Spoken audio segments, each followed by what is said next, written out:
What do you think is the most stolen item from supermarkets? As you ponder that question, you might conjure images of high-priced items being smuggled out of stores. But the reality is much more mundane and somewhat surprising. It's not the fancy electronics or the expensive cuts of meat that are most frequently pilfered. No, it's a simple item that most of us use every day, and it only costs 10 pence. You might be thinking, surely not. What could be so valuable about a 10p item? And yet, a recent study reveals that this humble item tops the list of the most stolen goods from supermarkets. This is just one of the many startling revelations we'll be delving into in this video. So, buckle up, because this journey into the world of supermarket theft is going to be a real eye-opener. You might be surprised by the answer. The most commonly stolen item from supermarkets is not what you might expect. Indeed, it's not the decadent chocolates or the premium cuts of meat that are most frequently lifted from our local stores. No, according to a study conducted by the marketing website Fat Joe, the most commonly stolen item is the humble 10-pence reusable bag. Yes, you heard that right, folks. These seemingly inconsequential bags are the top target for supermarket shoplifters. Now you might be wondering, why a reusable bag? Well, the study sheds some light on this as well. It appears that the ease of theft is a major factor. You see, when you're bagging your groceries at the self-checkout, it's all too easy to forget to scan that reusable bag. And because these bags are such a common sight, they're unlikely to raise suspicion.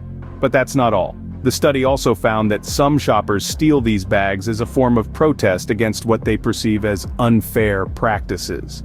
They believe that charging for something that was once free is unjust, and so they choose to rebel in their own small way by not paying for these bags. And then, there's the cost of living crisis and financial pressures.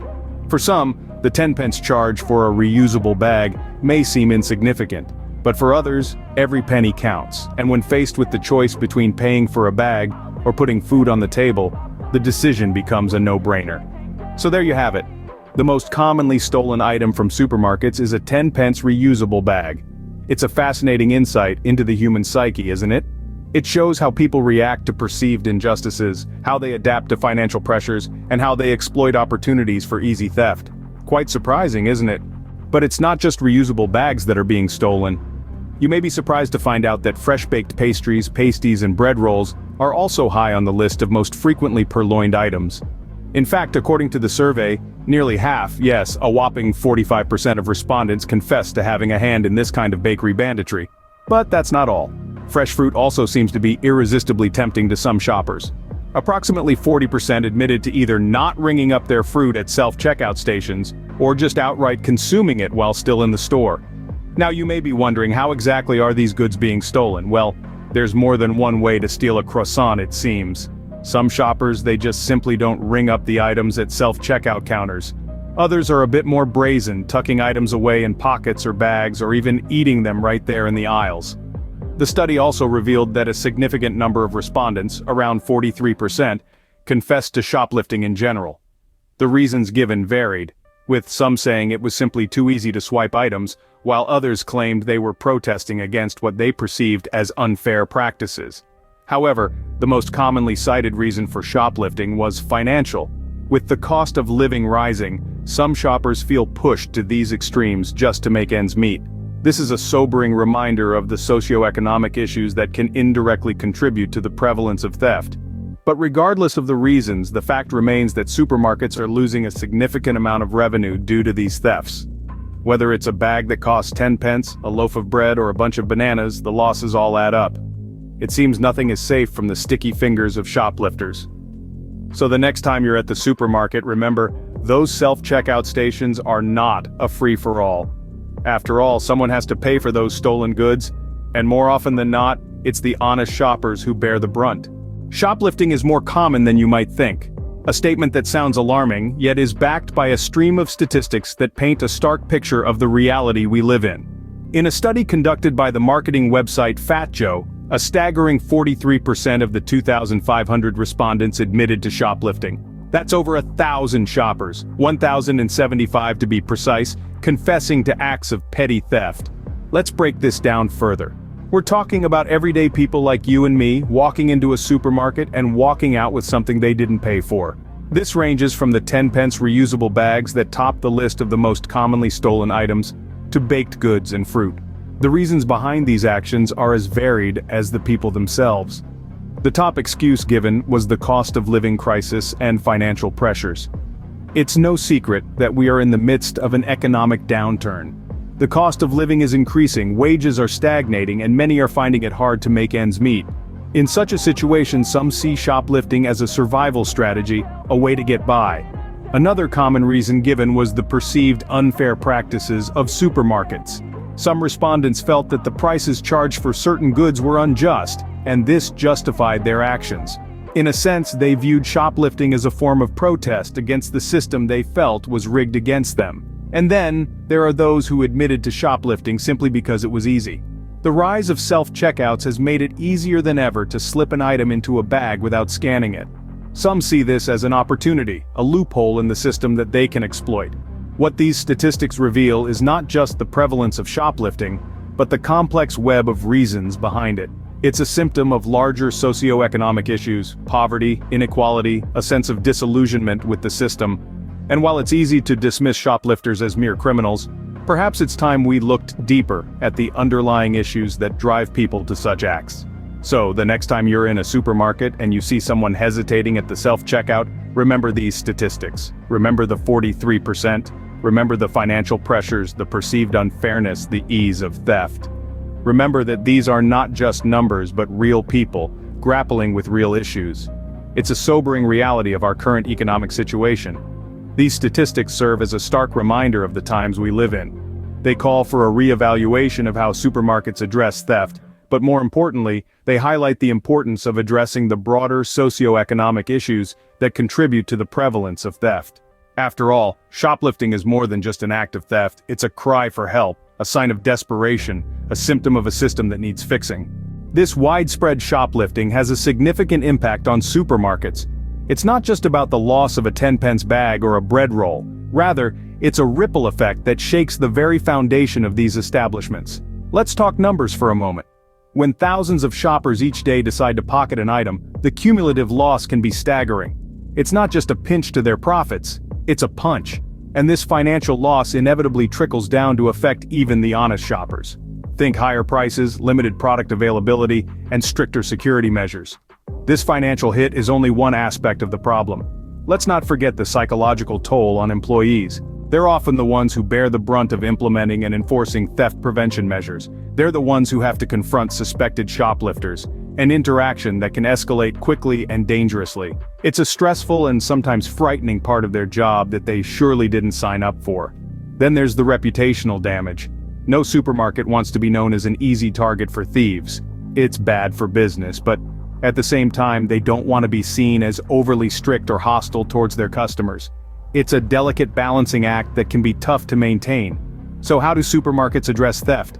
Many have upped their game in terms of security, employing more staff, investing in higher-tech surveillance systems, and implementing stricter checkout procedures. Some have even turned to more innovative solutions like smart shelves and AI-powered recognition systems. But these measures are not foolproof, and they come at a cost. A cost that, again, is often passed on to the consumer. So the next time you're tempted to swipe that 10-pence bag, remember the impact it can have. Not just on the supermarket, but on everyone involved. It's a difficult problem with no easy solution. But the issue of shoplifting goes beyond just supermarkets. Indeed, the act of stealing a 10-pence reusable bag from a supermarket might seem trivial, a petty crime. But when we delve deeper, we uncover a tangled web of socio-economic problems that contribute to this behavior. At the heart of this issue is poverty. In a world full of abundance, it's a harsh reality that many are left wanting. Individuals living below the poverty line often resort to shoplifting as a means of survival, stealing not for thrill or protest but out of sheer necessity. A loaf of bread, a bag of apples. To the affluent, these are everyday items, but to those struggling to put food on the table, they're often out of reach. Then we have inequality. The wealth gap continues to widen, with the rich getting richer and the poor getting poorer. This stark disparity breeds resentment and desperation, driving some to steal what they believe should be within their grasp. It's not just about the tangible items that are stolen, but the intangible sense of fairness and justice that's being eroded. Moreover, the cost of living crisis is another significant factor. As prices continue to rise, wages stagnate, and the value of money diminishes, many find themselves unable to keep up. The struggle to meet basic needs like food, shelter, and healthcare has led some to resort to shoplifting, a last-ditch effort to secure what they need. The problem is also exacerbated by unemployment and underemployment.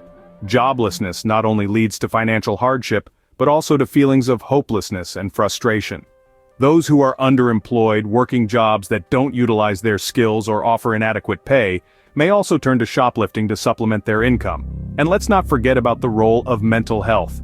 Issues such as addiction, depression, and anxiety can drive individuals towards impulsive and criminal behaviors like shoplifting. Mental health struggles, often exacerbated by poverty and inequality, are a significant piece of this complex puzzle. So, what can be done to address these issues? Well, it's not enough to simply install more security cameras or tighten supermarket policies. We need to tackle the root causes of poverty and inequality. This means creating more job opportunities, raising wages, providing affordable housing and healthcare, and investing in mental health services. In addition, we need to foster a culture of empathy and understanding, where those who are struggling are supported rather than stigmatized. Education plays a crucial role here, helping to dispel stereotypes and promote social responsibility. Finally, we must remember that while shoplifting is a crime, it's often a symptom of a much larger problem. Rather than focusing solely on punishment, we should also focus on prevention, creating a society where no one feels the need to steal to survive. It's a complex issue that requires a multifaceted approach. So, what have we learned today? It's an eye-opening reality that the most common item stolen from supermarkets, according to a study by marketing website Fat Joe, is the seemingly inconsequential 10-pence reusable bag. It's a small piece of the puzzle that speaks to a larger issue, the prevalence of shoplifting in our society. But it doesn't just stop at the reusable bags. Our path through the aisles of supermarket theft took us to baked goods like pastries, pasties, and bread rolls. 45% of shoppers confessed to swiping these tasty treats. Fruits didn't fare much better, with 40% of respondents admitting to stealing them, either by not entering them at self-checkouts or by consuming them in store. Our journey took a deeper turn when we examined the statistics behind these actions. The study, which surveyed 2,500 people, discovered that 1,075 respondents, or 43%, admitted to shoplifting. The reasons varied, from the ease of pilfering items to protesting against perceived unfair practices. However, the most common justification was financial pressure and the ongoing cost of living crisis. The impact on supermarkets is profound. These findings, as Fat Joe pointed out to The Sun, necessitate a re-evaluation of how supermarkets address theft. But it's not just about tightening security or improving surveillance, it's also about understanding and addressing the broader socio-economic issues such as poverty and inequality that may indirectly contribute to the prevalence of theft. We've traversed the landscape of supermarket theft, from the innocuous 10-pence reusable bag to the bigger picture of socio-economic inequality. It's a journey that has hopefully shed some light on the complexities of this issue. Theft, in any form, is a symptom of a deeper societal problem. And while we focused on supermarkets in this video, the implications are far-reaching and affect us all in different ways. It's a thought-provoking topic, isn't it? Thank you for joining us on this deep dive into the world of supermarket theft.